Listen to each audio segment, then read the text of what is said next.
There was once a girl called Precious.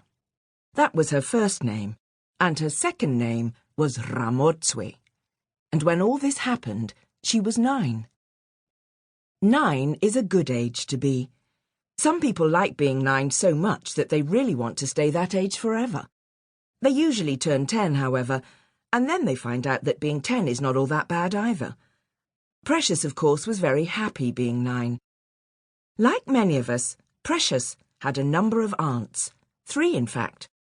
One of these aunts lived in the village in Botswana where Precious was born, while another lived on an ostrich farm almost 100 miles away, and a third, who was probably her favourite aunt of all, lived right up at the top of the country in a place called the Okavango Delta.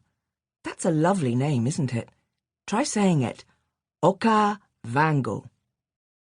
A delta, of course, is made up of small rivers spreading out from a bigger river, a little bit like a human hand and its fingers. Usually, deltas are on the edge of the sea. This one was not. The great Okavango River flowed backwards, away from the sea, to spread out into smaller streams that simply sank into the sands of a desert. And where this happened, there were wide plains of golden grass dotted with trees. On the bank of the river itself, the trees towered high. That was a bit like a proper jungle, and you had to be very careful when making your way through it. It was all very wild, and was home to just about every sort of wild animal to be found in Africa.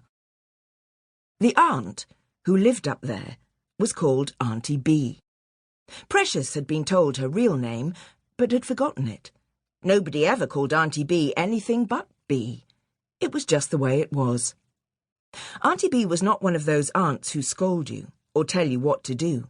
She was fun. She was also very generous and never forgot to send Precious a present on her birthday. And what presents these were! They were all made by Aunty Bee herself from things that she could pick up in the bush around her. One year, there was a hat made entirely out of porcupine quills.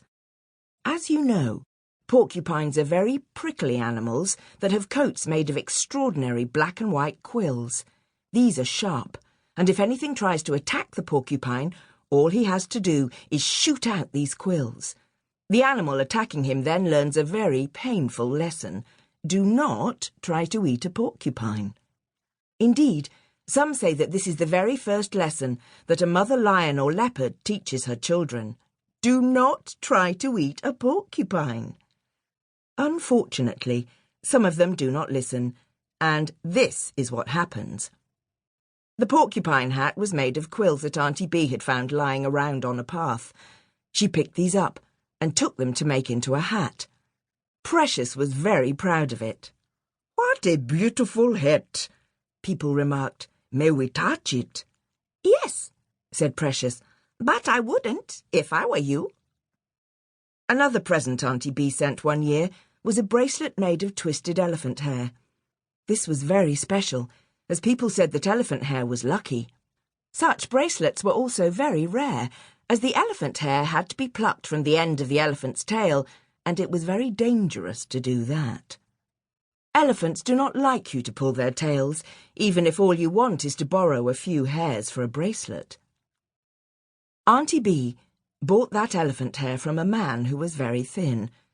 People said that an elephant had sat on him and squashed him a bit, but nobody knew whether or not that was true. But it certainly made an interesting story to tell to people who admired the bracelet. And there were other presents too. There was a cup made out of the seed pod of a great baobab tree.